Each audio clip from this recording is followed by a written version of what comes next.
सुप्रभात बच्चों, आप लोग कैसे हैं। आशा है कि आप लोग ज़रूर अच्छे होंगे। आज हम लोग कक्षा तृतीय के लिए व्याकरण में पाठ चतुर्थ, जिसका शीर्षक है शब्द और वाक्य, इसका हम लोग अभ्यास करेंगे। बच्चों, आप लोग ध्यान से सुनेंगे। शब्द को अंग्रेजी में हम लोग वर्ड्स कहते हैं, याद रखेंगे। देखिए, आप लोगों के पास पुस्तक होगी, आप लोग अपने अपनी पुस्तक को उलट लेंगे और देखेंगे।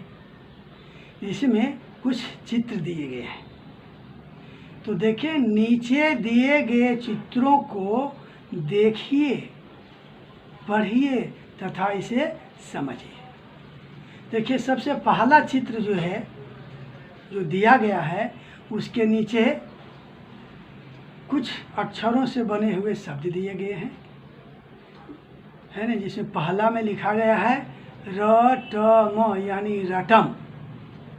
दूसरा चित्र के नीचे लिखा गया है बूझतर, बूझतर।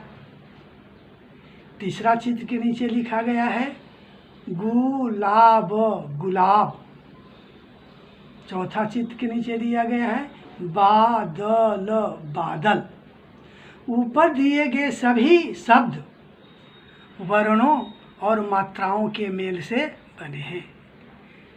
हम जानते हैं कि ध्वनियों के मेल से, यानी ध्यान से सुनेंगे कि ध्वनियों से वर्ण तथा वर्णों से शब्द बनते हैं। प्रत्येक शब्द का अपना एक अर्थ होता है। ऊपर में दिए गए पहले दो चित्रों को आप लोग देखिए, है ना। दो चित्रों के नामों के अर्थ स्पष्ट नहीं हो रहे हैं, जबकि तीसरे और चौथे शब्दों के अर्थ स्पष्ट हैं। तीसरे और चौथे चित्र के नीचे जो शब्द लिखे गए हैं, उसके अर्थ स्पष्ट हैं।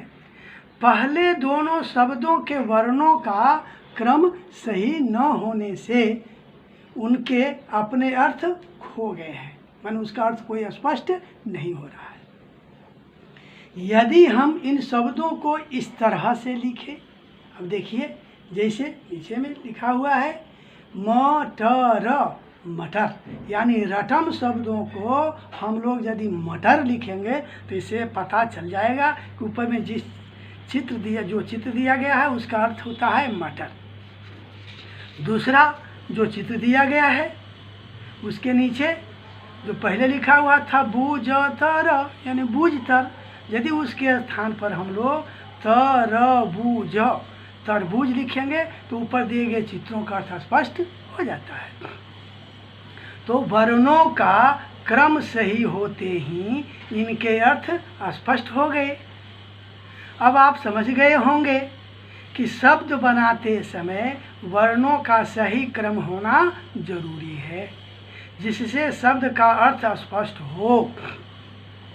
वर्णों के मेल से बना ऐसा समूह जिसका कोई अर्थ हो, वह शब्द कहलाता है। बच्चों, आप लोग शब्द के बारे में जान गए। अब आप लोगों को वाक्य के बारे में जानना है। कि आप लोग ध्यान से जरा देखेंगे और सुनेंगे भी।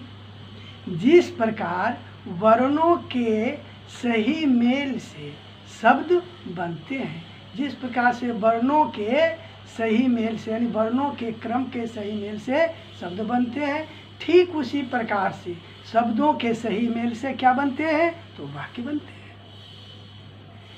नीचे कुछ शब्द दिए गए हैं जिन्हें सही क्रम में लिखने पर ही उनका अर्थ स्पष्ट होगा। जैसे ध्यान देंगे, यहाँ देखिए क्या है, वाक्य दिए गए हैं, लेकिन उस वाक्य में शब्दों का क्रम जैसे तैसे है। जैसे देखिए, क में दिया गया है रहा दौड़ घोड़ा है। ख में दिया गया फुटबॉल खेल लड़के हैं रहे। इन्हें पढ़ने से कोई अर्थ स्पष्ट होता है? कोई अर्थ स्पष्ट नहीं होता है। ये शब्द तो हैं, परंतु वाक्य नहीं। इन्हीं शब्दों के सही क्रम में लिखने पर ही इनका अर्थ स्पष्ट होगा। अगर हम इन शब्दों को इस तरह से रखें, इस तरह से लिखेंगे, जैसे घोड़ा दौड़ रहा है, ख में लड़के फुटबॉल खेल रहे हैं। अब ये सही वाक्य हुए। इन्हें पढ़कर वाक्य का अर्थ स्पष्ट हो रहा है। आइए अब हम लोग वाक्य के कुछ और उदाहरणों को देखें। जैसे क में गाय घास खा रही है, ख में लड़कियां गीत गा रही हैं, ग में धोबी कपड़े धो रहा है। अब आप लोग समझ गए होंगे कि शब्दों के सही मेल से वाक्य बनता है। इस प्रकार के बने वाक्यों का प्रयोग हम बातचीत में करते हैं। आप लोग समझ गए होंगे। आइए इसके कुछ बिंदुओं पर हम लोग पुनः एक बार विचार कर लें। पहला बिंदु में क्या है कि वर्णों के सही मेल से शब्द बनते हैं। हर शब्द का अपना अर्थ होता है। तीसरा में है शब्दों के सही मेल से वाक्य बनता है। बच्चों आप लोग समझ गए होंगे शब्द और वाक्य को। आप लोग इसे ध्यान से पढ़ेंगे और वीडियो को 2-3 बार आप लोग देखेंगे।